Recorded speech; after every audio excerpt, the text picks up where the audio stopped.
Hello, everybody. Thank God we're back. Technical problems. Thank you so much for joining us here on this Saturday morning. A bit weird. Leeds aren't playing on Saturday. It is Sunday at 2 o'clock. I've just mentioned to Oscar, and I've mentioned on the previous stream that went down, I have an 11 aside at 11 a.m. So not only will the weekend and my misery be compiled by Leeds United, it'll be compiled by my Sunday League team, Dawn Court United, which is named after university halls, which makes me feel nice and old, Oscar. But yeah, mate, how are you doing on this fine Saturday morning? Look, we're messaging on a Friday. We're talking on a Friday night here, but presumably you've got a nice coffee.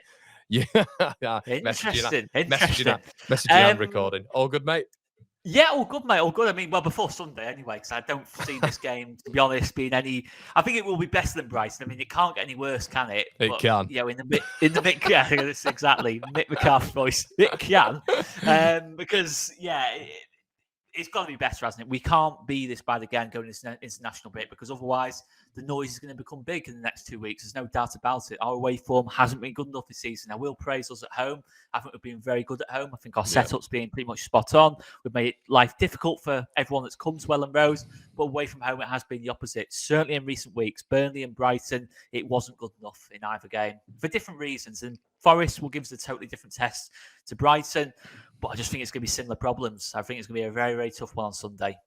Yeah, we were just speaking off it, and we've done a little bit of an additional episode on Patreon, which we're going to be doing most weeks or every week, really. But we're just speaking about that, about the tactical side of things, Oscar. And it really feels like when you're looking at Forest and when you look at the gaps that were happening against Brighton, and what we all saw, right? We all saw it. We all saw the adaptability that Daniel Farke had to take in that game to give Leeds the best chance, really, to give it a go. Now, before we get into that, I want to ask you a direct question. Is this team good enough when managed correctly, with everything, kind of going on the same sort of parallel, really, when it comes to injuries and all this sort of stuff?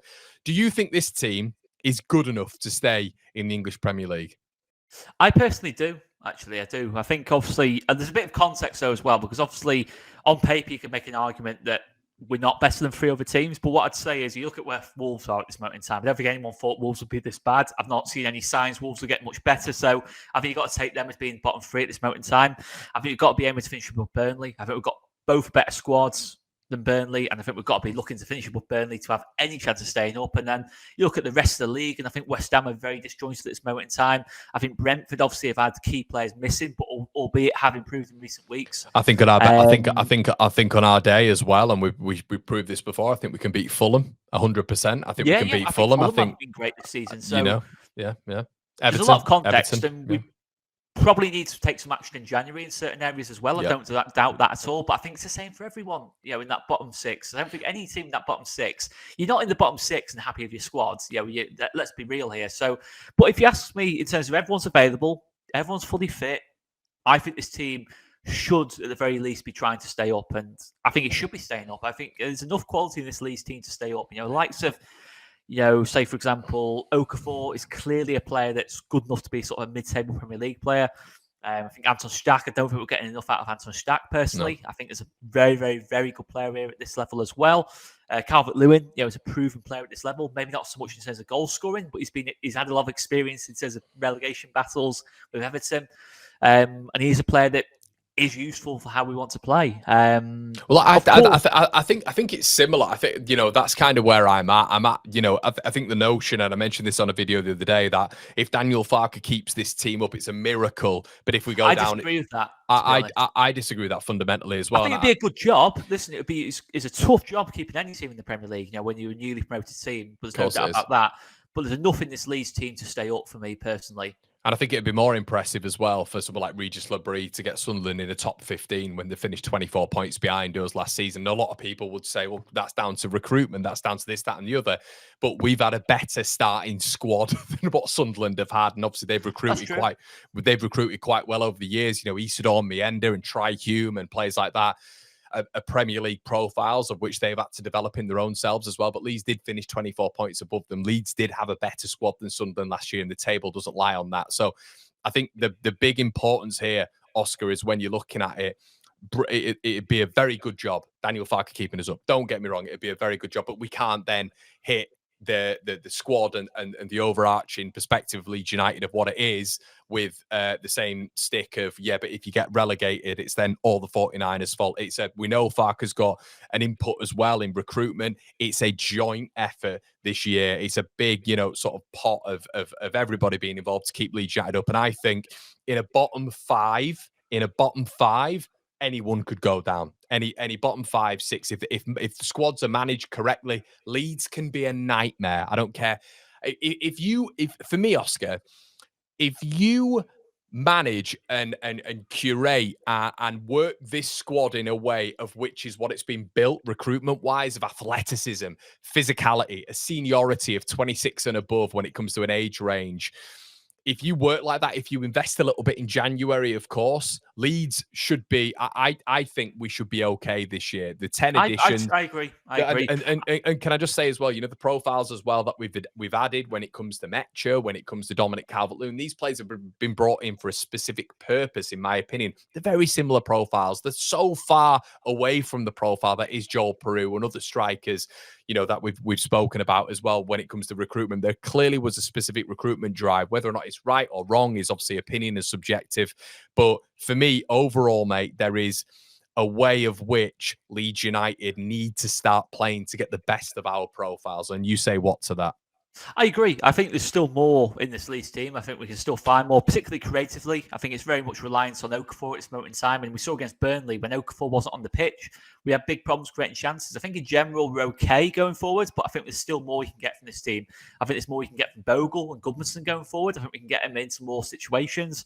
Obviously, it's not ideal, no Dan James. We can't, no matter what tactics you have, not having Dan James versus Brendan Aronson on the right wing is going to be a bit of a drop-off there, with respect to Aronson. But yeah, you look at the midfield, for example. I think the midfield should be the strong point of our team. Look at the likes of Sean Longstaff. Sean Longstaff was a regular for maybe not last season for Newcastle, but the season before and the season before that for a Newcastle team that's had a renaissance. He's now pushing to the Champions League every season. He was a key player in that. He'd often come in for Tonali or Guimaraes if they were injured, and there wouldn't be that big a drop-off kind of thing. We've seen it with Sean Longstaff, his performances, off the ball, on the ball. He's a manager on the pitch for me. He's a player that can lead the team in that kind of way.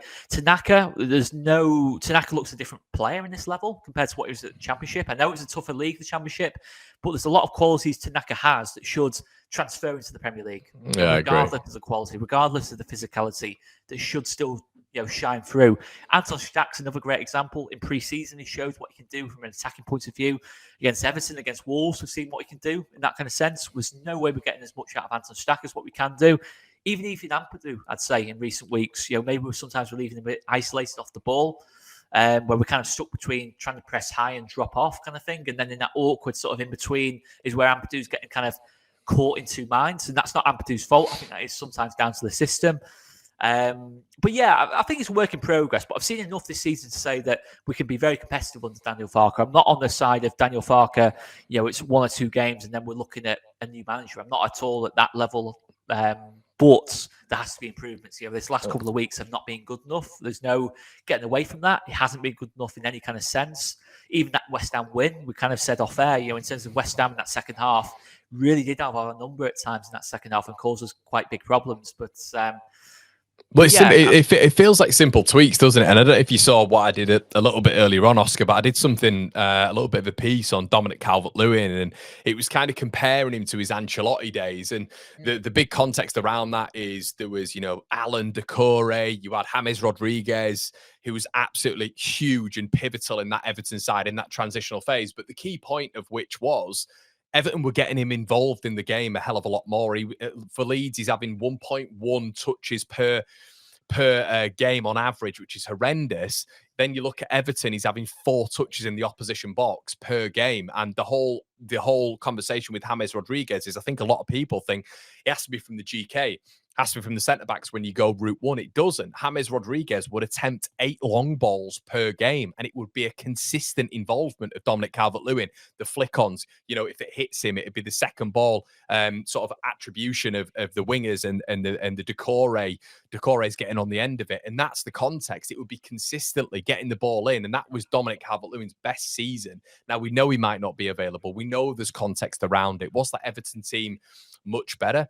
It was a decent team. Don't get me wrong, it was a decent team. It wasn't a world-class team. And look, you got the differential of James Rodriguez, Luca Dean, Richarlison, but there are profiles in that side when you maybe looking at Gabby Goodmanson, when you may be looking at Joel Peru or Lucas Mecha, when you're looking at, deep lying creativity from, I don't know, Willie Gnonto or some of our maybe deep lying midfielders, deep lying playmakers like Ao Tanaka, where you can really get the best out of Dominic Calvert-Lewin. But it's got to be quick, hasn't it, Oscar? The problem is Leeds at this moment in time are so, I feel, predictable in terms of the monotonous at point style of play away from home. It's very easy for an opponent to adjust their framework, or not even adjust their framework, to adapt to Leeds United.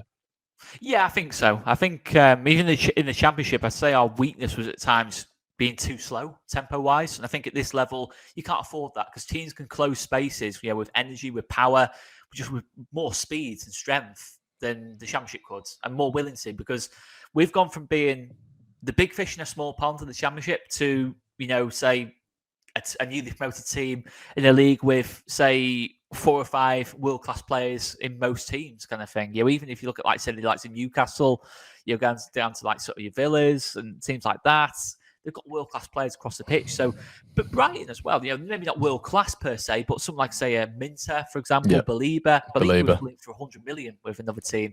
Over the Pennines. But Minter, is a very good player as well.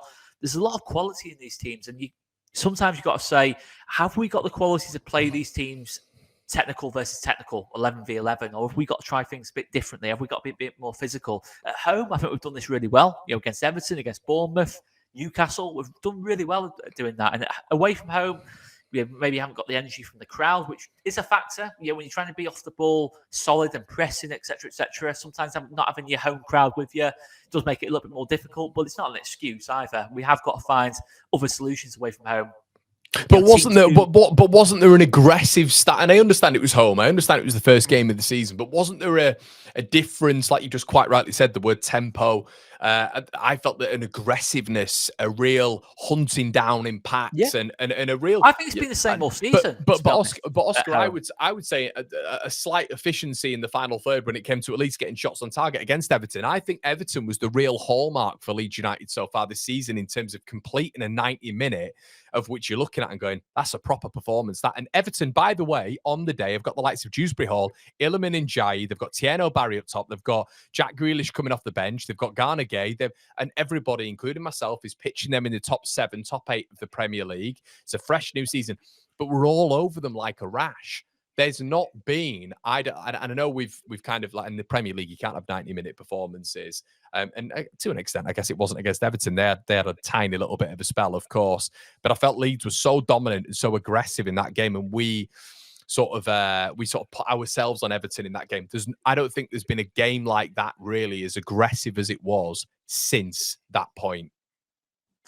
No, I'd say I think it's been spells. I think that game, there was a lot of things that worked in our favour in that game as well. In the fact that Everton had made a lot of late signings. And Jai, they were still trying to find his best position at that point. We're obviously trying to fit him in with Grealish. Dewsbury Hall had just arrived. There was a few things that worked in our favour. I think Alcaraz started as well. Alcaraz as well. I think we played right wing in that game. I think actually. So there's a few things that worked in our favour. I think the Bournemouth game was very impressive as well. Maybe we did try and sit in a little bit too much at 2-1. Newcastle, we did a really good job in terms of limiting Newcastle. And Tottenham, I actually thought we were good against Tottenham. I think Tottenham, 2 moments of quality, one from Kudus, and I can't remember who scored the first one. Tell who scored the first goal. Maybe a mistake from us at the back as well. I'd say there's been a lot of good performances at home. I think maybe sometimes in terms of the actual execution of what we're trying to do is maybe not being perfect, but you can see what the idea is. So can you defend from home? Can you defend from the front then? Can you defend from the front? And is that in terms of what I'm saying there, is attack is the best form of defense as well? Is there a way of which you think Leeds United could get away from, and maybe Daniel Farke could get away from, if Leeds United are winning or in the game, dropping back into maybe a back 6 or back 7 when maybe it's not needed, but we're trying to preserve a result? Do you think there's any way of getting around that, or do you think Leeds are going to continue doing that with the substitutions, maybe with Jack Harrison coming on at half-time and Leeds sitting into that low block? I think a lot of the time, I don't even think it's necessarily us wanting to defend Leeds. I don't think it is that. I think sometimes when Okafor comes off, I think naturally, we said it with Jimenez of Bournemouth at right back. He had a really tough game against Okafor, but when Okafor went off, Jimenez all of a sudden is pushing up the pitch, like he's Cafu kind of thing in the last sort of like 20 minutes or so. It was very difficult for us to then, push back up the pitch because we just didn't have that outlet of no Okafor. Now, where I am very defensive of Farke is that the fact that when you don't have Dan James on the pitch, who is a fantastic transitional weapon to have in terms of, because I actually think Dan James in open play, against a low block, it's difficult for Dan James. But in this level, when teams are having to open up against us, particularly you see the way teams push their fullbacks up, that's where you want Dan James to get us back up the pitch. And so I don't think the intent is to sit on Leeds necessarily. I'm not saying that's always the case, but I don't think we intend to sit on it like we did against Bournemouth, like we did against West Ham. It was just a lot more difficult for us to get back up the pitch because we just didn't have the options to get us back up the pitch in those games. How do you get the best out of Dan James if you don't play cross-field balls? How do you get the best out of Dan James if you're not going long to Dominic Calvert-Lewin and looking for those flick-ons? Because from what you're saying, you're talking about that transitional, effectively, the counter-attacking mode of which I think is very Wolves, second bit of the first half. You won't get many opportunities like that in the Premier League. But if you're looking to build up and you're not going long and you're not looking at pulling opponents out of shape, that's where Dan James isn't going to thrive because effectively you're getting the ball to him when a team's maybe sat into a little bit of a mid block and you're saying to him, well, go on, break them down, which Dan James isn't good at doing. Yeah, I agree. And then what I'd say is, I think we've got to move away from the idea of us playing one way. I think we've got to, even during games, 5 minutes, we might say, right, the team's pressing us high, we're struggling to play out, they're constantly on top of us. So, and the impossible thing is when you're trying to play out and you're constantly losing the ball, the opposition gets more and more confident. They push higher and higher up the pitch. The momentum shifts. If you're away from home, the crowd starts getting involved. All these different bits and pieces. And when you've not got a lot of experience either, that can tell also. But you look at, say, Dan James, for example. I agree. In terms of in the build-up, Dan James is fairly average. I'd say that. But when you get Dan James in transitions, in terms of from his pressing, and forcing transitions and making the most of them, I think Dan James is a brilliant weapon to have, and I think he releases more out of Okafor as well because Okafor has got that player to pick out. When we're on the counter attack, Dominic Calvert-Lewin isn't particularly fast, but if you've got Dan James, for example, making that run ahead of Okafor, you've got so many different ways of breaking teams down with a James, Calvert-Lewin, Okafor front three. So I think we need to mix things up a little bit. I really do believe that. I think we do it well at home. I think sometimes we play out, sometimes we go long. I can't understand why we seem to be fixed in one style away from home. Whether it's we're trying to impose ourselves on the game with the ball, I'd imagine that is the case. But I'm not sure it's the right idea. I think sometimes we have to... We've not recruited for that. Not recruited for that. No, not really. In terms of Jakob Biol, I think Jakob Biol's a brilliant penalty box defender. I think he's a good defender in general. But you play Pascal against Brighton, don't you? If that's what you're looking to do, if you're looking to play out from the back, yeah, and I think that's what we're trying to do with Tanaka. Yeah. So that's why it's a mixed message for me. In terms of you play Tanaka in midfield, but then you play Biol and Rodon, for example, who are much better defending their own box than they are with the ball, and that's not to have a go at them. I think they're actually okay with the ball. I don't think there's any. I think it's massively exaggerated how they lose the ball a lot. I don't think that is necessarily the case. But I look at it, say, the Forest game, for example, we have to go with Stack and Biol for that game for me. We have to have power in that team. Agreed. Forest, you look at it, say, for example, I know Chris Wood's out injured, Igor Jesus, Morgan Gibbs-White. We know Forest will play long. We know how Sean Dyche teams play. We've seen Sean Dyche teams long enough at this level. Yes, this is probably the best team qualitatively speaking, Sean Dyche has ever had. No doubt about it. I think it's far better than his Everton and Burnley teams on paper. There is not a chance Forest will go down, from my point of view. But we've got our power. If you looking at Elliot Anderson, Gibbs White, and Ryan Yates, or whoever it is as the third midfielder, that's a powerful midfield. Well, it's a technical midfield as well. Well, I think as well, like Louise coming out for me and Yates going in is probably the perfect scenario as well for Forest because it gives them sort of that additional 3 or 4 inches in height. But I also am quite surprised, and won't get into this too much because the technicalities of Nottingham Forest a little bit. But for me, when you've got Louise and Anderson in there, Anderson will sit a little bit more, but naturally they're both number 8s. So I think when you've got sort of the front four in a 4-2-3-1, then you've got Anderson and then you've got Louise bombing on forward as well, or at least trying to get forward. I think the beauty of someone like Ryan Yates coming in is he offers that balance to Elliot Anderson. So with Louise being out, and I'd probably prefer Louise to be in there, to be honest with you, because structurally it probably looks a little bit better for Nottingham Forest. You can get in the back four a lot easier. In terms of Anderson, I think he's a great all-round player. I think he'll start for England at the World Cup. I really do believe that. I think he'll probably be. I'm not even sure he'll be a Forest player in January. To be honest, he's playing that well at this moment in time. But Louise, for example, I don't think he's the player he was at Villa personally, and I do agree. I think you can get at Forest through Louise, for example. Or Nico. Well, Nico Williams isn't playing either. So you think I was looking at Nico Williams defensively. That's a route for us as well with Okafor. Unfortunately, that avenue's gone. So it'll be interesting from that point of view. I think it's Nico Williams who's out. I think we've got Ola Rayner's out as well, isn't he? Yeah.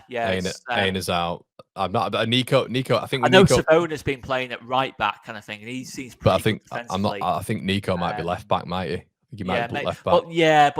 But that's so. Yeah, but even then, left back, we've got no right winger to have a go at Nico Williams. There is a lot of limited options. So I think the biggest thing we've got to do is try and match Forest physically as best as we can with Ampadu, Longstaff, and Stack in midfield. I think Tanaka, it's not really a game for this one. I think Pascal, it's not really a game for. I think you've got a power in that two centre-backs as well, because they're going to have to contest a lot of duels against Igor Jesus, because Forest will go long against us. And I think as well we might have to be a little bit more conservative with the fullbacks. I think as well you got to just encourage those crossfield balls. You got to encourage it. You've got to encourage when you are. Let's say if you're Gabby Goodmanson, and I understand it, it's very similar. I was reading a little bit on Carlos Corbrand today, and I was reading about how Corbrand just absolutely rockets down his players, that it's got to be short, incisive passing. That's the build-up. That's the way Valencia and the way West Brom and Huddersfield and the way sides are built up and being possession heavy. There is an alternative world as well, though, where you look at, once again, I'll bring them up, Sunderland up against Chelsea.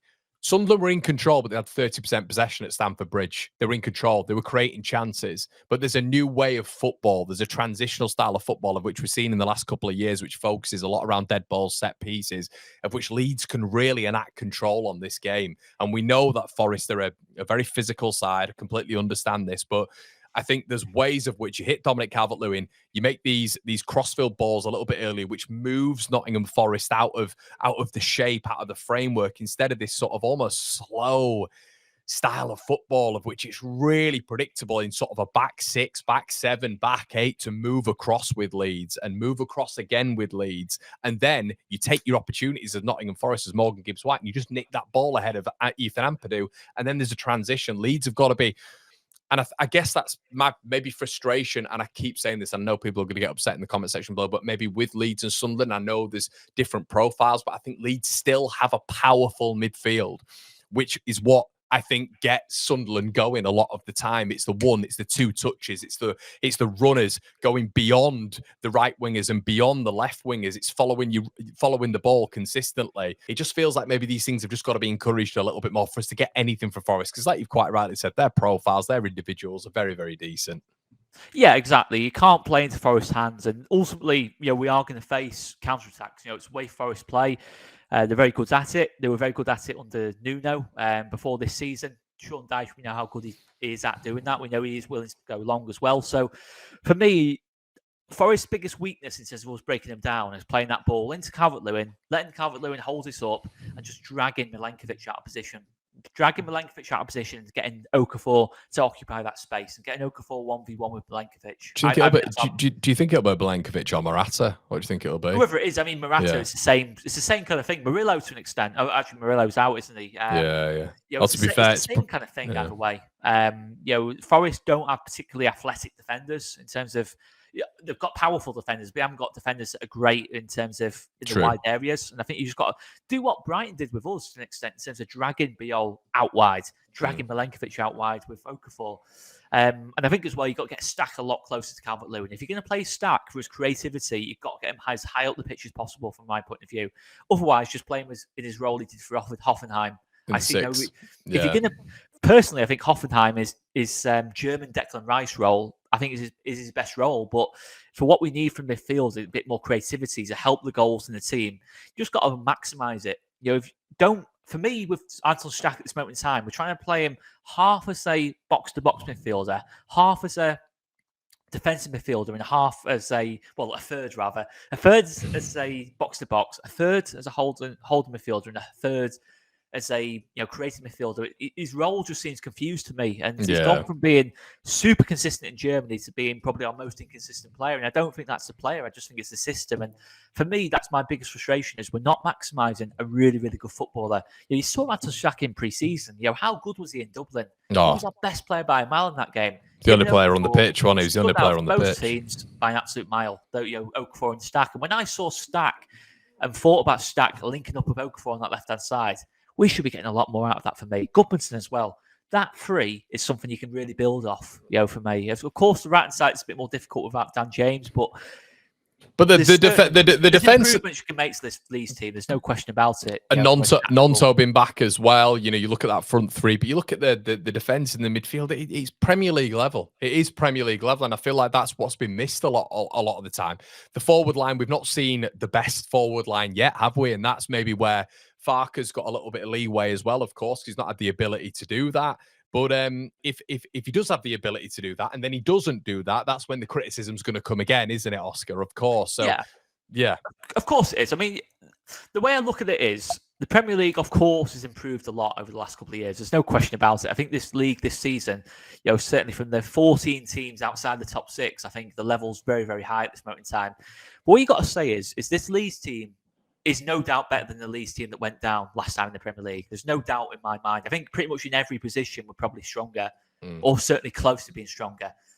Now, that Leeds team only went down the last game of the season. That Leeds team was in it right until the last game of the season and almost stayed up. So if that Leeds team can almost stay up, and this one's even better, for me, the aim's got to be to stay up. This team has to be good enough to stay up from my point of view. Whether it's on paper or not on paper, this Leeds team is capable of 40 points. I fully believe that. I fully believe this Leeds team's good enough to get 10 wins. Whatever way you want to put it, of course, other teams have got good players. I'm not doubting that for 1 minute. And most weeks we'll have better players than ours. But there's enough in this Leeds team to be competitive. Like Gabriel Gudmundsson, it was painful to watch on Saturday against Minter because I don't think Gudmundsson looked like he'd never played left back before in his life against Minter. But it was the situations we were putting him in. We were putting him in so many 1v1s against Minter. We weren't helping him. I was thinking, what are we doing here? How are we leaving Gudmundsson 1v1 and not adapting to that situation? Same with Bogle against Gomez. We just didn't adapt to it. Was it a case of dropping in a centre mid to help Gudmundsson out? Yes, it could be. Is it a case of dropping one of the wingers back to help the fullback? Yes, it could be as well. So for me, if we start badly against Forest, I want to see adaptations. I want to see us trying different things. I want to see us trying different things in general against Forest. And I don't want us to be susceptible to set pieces because that feels like a big issue to me in the last couple of weeks. Which once again, it really shouldn't be, should it? It shouldn't be. It's the height of the team. Against West Ham, a couple of times where I thought, we shouldn't be conceding from crosses into the box. We really shouldn't be. And it's what we're all excited for, wasn't it? In the summer, you were seeing how we're recruiting teams to cross. That should be our strength. Well, when you've got a goalkeeper in Lucas Perry, who's 6'5", 6'6", coming and claiming it. What's his reach? 7 foot, and then you've got Jacobi all in there, who's got one of the highest clearance rates in Europe. You've got Anton Stach at 6'4". You brought in Joe Rodon, you brought in Dominic Calvert-Lewin, who's 6'1", 6'2". Lucas Metra, if he's in, let's say if Dominic's not playing this weekend and Metra's in there, he's 6'2". You're bringing in players. Adora Okafor, for goodness sake, he's 6 foot as a winger. He's 6. So you're recruiting players who are athletic, who are physical. And I guess this is the whole problem when it's come to maybe not playing a way of which you're playing. For me, you are playing at a level of which, look, you've got to be technically decent in the Premier League. Of course you have. But they're all technically decent. I know the powerhouses, but they're not. This isn't like Ryan Shawcross and say, Robert Huth back in the day. It's not like that. They aren't like. But we're just not thugs kind of thing. They are good players. And obviously that, but they're not as good, are they? Let's be honest. They're not as good as these other teams. We all very much know that. But that's where you got to play to your strengths a little bit. And then off the second ball, where you've got that opportunity to really show your technical level, off someone like Dominic Calvert-Lewin, then you'll have the opportunity. You should have 2 or 3 opportunities there to really make the most of it. But if you're not playing that, if Dominic Calvert-Lewin's getting 1 or 2 touches in the Oppo box away from home per game, what are we doing? There's no point. You've got to start getting him in the game a little bit more. We've seen what is his level is when it comes to being able to hold that ball up. I mean, let's be honest, Senisai, who's been brilliant this season for Bournemouth, Diakite, Kilman, Tadibo, you could even throw in, Van de Ven to a certain level, and Romero. Dominic Calvert-Lewin was brilliant against them all in terms of winning his aerial duels. You've got to start exploiting that away from home. You can do it against Forest. You can do that against Forest for me. Of course. Even if it's a case of encouraging Milenkovic or whoever it is at centre-back, Morato, even if you encourage him to foul Dominic Calvert-Lewin, you get an early yellow card from Milenkovic or Morato, and all of a sudden you can move Okafor further inside, maybe even play a front two. He can really cause problems from that because they can't then dive in on Okafor because they'll get a second yellow. It's just, for me, I think we're set up well in terms of tactically. I think we're a tough team to play against at home, but I don't think we play percentages well enough away from home. And away from home is when the percentages tell. The small margins for improvement. The small gains. The set piece, the passing behind. These little percentages. That's what wins you games away from home or gets you points away from home. I don't think we're very good at that in terms of. I don't think we read games very well. Is what I'd say. I don't think that's something this Leeds team doesn't do particularly well in terms of knowing what the game needs. When it needs speeding up, when it needs slowing down, when you need to go long, when you need to play short. And to be fair to Daniel Farke, as much as we talk about adaptability, sometimes the players got to do it as well. Of course, Daniel Farke can't coach every pass, kind of thing. He can't coach every shot. He can't coach every cross. Of course, he can give the general direction. And don't get me wrong, I think the direction against Brighton was to play through the back. I don't question that for 1 minute. But I think sometimes the players have got to smell things as well and say, right, okay, Dom's got all this spacing behind. Okafor's got this, is beating his fullback every single time we get the ball to him. Let's do it. Let's try and play more into that. Can we get the midfield more involved in the game, the other side of the ball? To get a midfield involved, you don't just have to play short into the feet. Sometimes you can get midfield involved by playing it long to the striker and letting the midfield run onto the game. I personally think Longstaff, his strength is running onto a game. Stack, his strength in this role is running onto a game. I think this midfield can do that. I think you've got Ampadu in there as well who can push and back up the press. I think we can play like that. And it's not long ball and sitting in. That's what you've got to make clear. You can play. Brentford did this for 4 or 5 years under Thomas Frank. They weren't a long ball team. They were just a team that played the percentages very, very well. Yeah, 100%. 100%. So your tactical adaptability for tomorrow, go long, do all those basics. And energy in midfield. I think you've got to go with Stack in this game. And I think you've got to stick with Biol. I know Biol had a bad game against Brighton. I know it's harsh on Pascal Struijk, but I think you've got to stick with the energy in the team and the physicality and the height, because otherwise Forest will bully you. A Sean Dyche team is fantastic at exposing weaknesses. They'll cause us problems if you don't do that. They'll probably cause us problems anyway. Let's not lie about that. But if you want to limit Igor Jesus, Dan and Doy in the box, you've got to have Biol in there for me. All right then, mate. So you're going with shout if you disagree. Perry, Bogle, Rodon, Biol, Goodmanson, Ampadu, Stack, Longstaff, Gnonto, DCL. Well, I don't think Gnonto's fit, is he? Apparently, yeah. Apparently he's fit. Gnonto, DCL, and Okafor. Are you going James first? I mean, if Gnonto's fit enough to play, that's a strict thing, because there's no good playing Gnonto for one game and then suddenly he's out for another 2 months, like it was with Dan James. But if Gnonto's genuinely fit, I didn't actually know that, to be fair. We would have probably spoken a little bit more about Gnonto, but yeah, I'd go with Gnonto, to be fair. Yeah, no, 100%, mate, 100%. I think I would go with Gnonto 100% as well. I think it's just that level, but at least James gives you maybe that level up to Brendan Aronson as well. Guys, we're going to leave it there. Check Oscar out, obviously, on social media. Oscar Mario. Make sure you do that. It's been an absolute pleasure. If you want the full extended bit, we are going to be there on Patreon as well. Link in the description below for that. It's been an absolute pleasure. See you in a bit. Cheers.